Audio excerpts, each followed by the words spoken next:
Okay, hai. Assalamualaikum warahmatullahi wabarakatuh. Selamat sejahtera. Jadi, apa yang kita nak buat pada hari ni, Yan?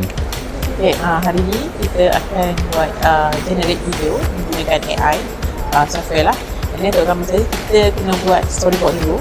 Kita generate by ChatGPT. And then after that kita kena generate prompt. After prompt baru kita gunakan kita punya AI apps lah. Namanya apa ni? Midjourney. Midjourney. Dan So, juga apps-apps yang lain. Yelah, ada Midjourney. Kita kena pergi ke source. So, let's go.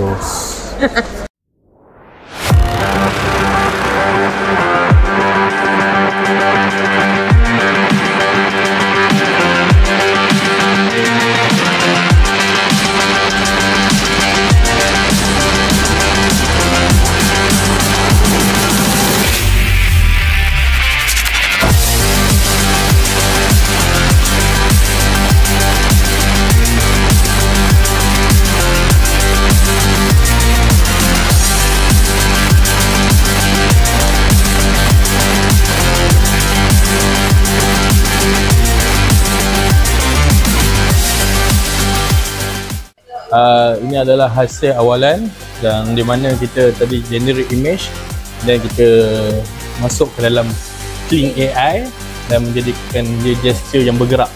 So hasilnya adalah seperti ini.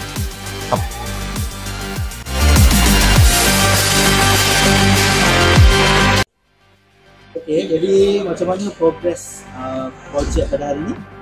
Okay, so far untuk DRT dah 60%.